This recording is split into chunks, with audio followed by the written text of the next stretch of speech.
सनातन धर्म का विस्तार।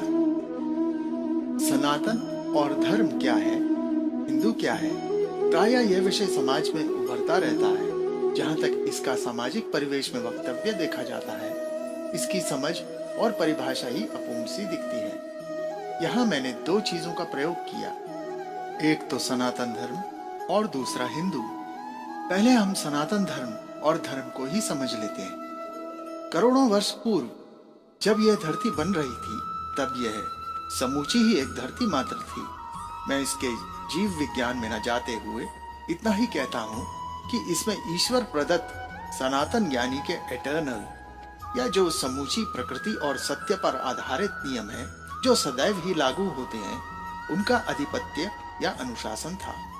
कालांतर में जब इसमें बदलाव आए तो 7 भागों में बंट गई और ये 7 महाद्वीपों में विभक्त हो गई, जिसमें अलग अलग महाद्वीप बने, जैसे एशिया, यूरोप, अमेरिका, अफ्रीका इत्यादि। उस समय भी एक ही ईश्वरीय सत्ता इस जीव जनजीवन को सुचारू रूप से चलाने, गतिशील करने के लिए कार्यरत थी।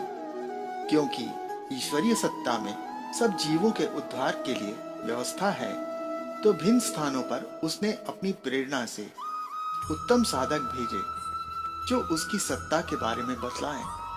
वहीं ईसा को इज़राइल में भेजा। अरब क्षेत्र में वहां के लोगों की मानसिकता के अनुसार ज्ञान का प्रतिपादन हुआ। कहीं सुकरात ने ज्ञान दिया तो कहीं चीन में लाओ त्सु ने जीवन के रहस्यों को जनमानस में देते हुए कई विद्याओं की शुरुआत की। एक अद्भुत प्रसंगानुसार भारत के अत्यंत उच्च कोटि के योगी बोगनाथ, जो 2000 वर्षीय सिद्धाश्रम के महाअवतार बाबा जी के गुरु थे, वे ही परकाया प्रवेश सिद्धि से चीन में आध्यात्मिक ज्ञान का प्रसार करने हेतु एक मृत चीनी के शरीर में प्रवेश कर गए और उनका नाम हुआ बो यांग, जो बाद में लाओ त्सु के नाम से या लाओ त्सी के नाम से विश्व विख्यात हुए। कहा जाता है कि उनको किसी ने कभी मरते नहीं देखा, बल्कि अंत में अपने घोड़े पर बैठ हिमालय सिद्धाश्रम की ओर जाते देखा।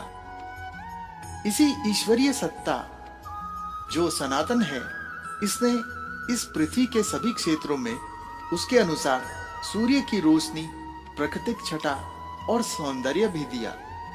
सभी कुछ उसी के सनातन नियमों के अंतर्गत। यहाँ मैं अनिवार्य रूप से कहना चाहता हूँ कि समूचा ब्रह्मांड नियमों में बंधा है। जैसे कि सब ग्रह अपनी धुरी पर घूमते हैं, सूर्य, चंद्र इत्यादि, दिन, रात, मौसम, सब कुछ, ऐसे ही हमारा जीवन भी। क्या जीव जीवन के लिए उपयुक्त है? सही गलत सब कुछ के निश्चित नियम है। जब इन नियमों में गड़बड़ होती है तो समस्या उत्पन्न होती है। प्रकृति तो सीधा अपने स्वाभाविक नियमों से चलायमान है। मनुष्य यदि पृथ्वी से विलुप्त भी हो जाए तो भी यह अपने आप को उत्तम स्थिति में विकसित कर ही लेगी। पर मनुष्य के जीवन के लिए, जो अपने आप में अनेकों विविधताएं लिए है, अधिक नियम है। वह इसलिए कि मनुष्य ईश्वर की उत्तम संरचना है। यही नियम जो शाश्वत हैं, हमेशा एक से रहने वाले हैं, इन्हें ही सनातन कहा गया, जो ईश्वर प्रदत्त हैं। इनके अनुसरण को ही धर्म की संज्ञा दी गई। अब हिंदू क्या है? क्या यह एक धर्म है? क्या यह एक रिलीजन है? धर्म की शास्त्रोनुसार सीधी सी परिभाषा तो इस प्रकार समझी जा सकती है कि धारयति इति धर्मः, वह जो धारण कर लिया जाए या धारण करने योग्य हो। धर्म ना तो हिंदू है, ना मुस्लिम, ना अन्य कोई। मान लीजिए कि मेरा मित्र मुस्लिम समुदाय से है। उसका धर्म है कि वह अपने बूढ़े माता पिता की सेवा करे, और मैं हिंदू वही करता हूं, तो यह हमारा एक धर्म है। दूसरी ओर धर्म शाश्वत है, सत्य की कसौटी पर खड़ा है और सनातन है। इसे झुठलाया नहीं जा सकता।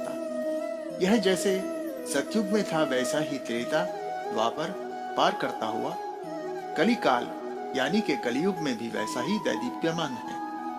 इसीलिए इसे सनातन कहा गया, वह जो सर्वदा सत्य शाश्वत है। हाँ, हिंदू शब्द बहुत सुनने में आता है। हिंदू जहां आधुनिक इतिहासकार कहते हैं कि जब सिंधु में आने वाले मुगल स अक्षर का उच्चारण न कर सके तो उन्हें सिंधु को हिंदू बुलाना शुरू कर दिया, पर यह असत्य है। सिंधु घाटी सभ्यता और हिंदू कुश पर्वत के इस ओर की सभ्यता ही हिंदू शब्द से संबोधित हुई। यह तो भूगोलिक अर्थ है हिंदू का। मुगलों से पूर्व और इस्लाम से भी पूर्व जो 1400 वर्ष पूर्व ही पनपा, महान सम्राट अशोक की पांडुलिपियों में भी हिंद हिदा शब्द का वर्णन स्पष्ट आता है, कम से कम 70 बार। सम्राट अशोक ने ही बौद्ध धर्म का प्रचार पूरे एशिया में किया था, जिसके कारण आज चीन, जापान, बर्मा, नेपाल, तिब्बत इत्यादि में बौद्ध धर्म फैला और पनपा। तो इसका अर्थ है कि हिंदू शब्द मुगल संस्कृति से पूर्व का ही है, पर बहुत कम ही लोग इस शब्द के बारे में जानते हैं कि यह कहां से बना। निश्चित तौर पे ही यह सिंधु का अपभ्रंश मात्र ही नहीं है। हिंदू शब्द इंदु से बना। इंदु का अर्थ चंद्रमा है। पूर्व काल में भारतवर्ष में सूर्यवंशी और चंद्रवंशी राजा हुए। जैसे राजा राम सूर्यवंशी हुए, ऐसे ही चंद्रवंशी को इंदु नरेश कहा जाता था। यह हमारी सनातन सभ्यता की थाती है। यहीं से कालांतर में हिंदू शब्द हिंदू का अपभ्रंश बना।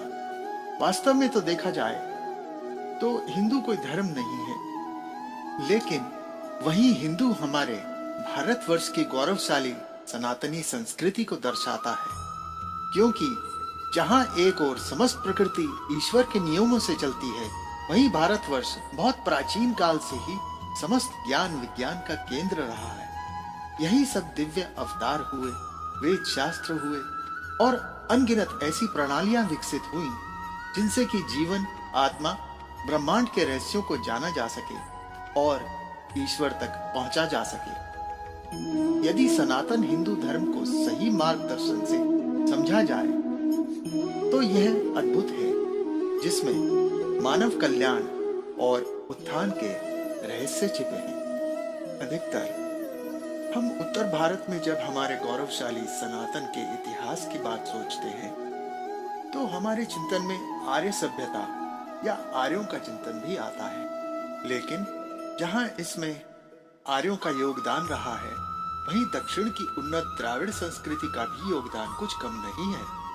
वास्तव में तो आज भी संस्कृत जैसी देव भाषा और ऐसे पुरातन मंदिर दक्षिण में हैं, जिनमें उन्नत शिल्प कला और विज्ञान के रहस्यों को आज भी समझने का प्रयास किया जा रहा है।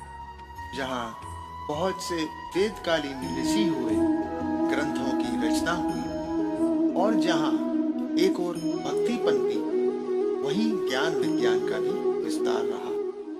तो आज हमने संक्षिप्त में जाना कि सनातन क्या है, धर्म क्या है, हिंदू क्या है। ऐसे ही ग्रंथ, शास्त्र सम्मत एवं आधारित ज्ञान से जुड़े रहने के लिए और अपनी इस अद्भुत, विश्वसनीय, प्राचीन और गहन धाती के विस्तार को जानने के लिए जुड़े रहिए हमारे चैनल से।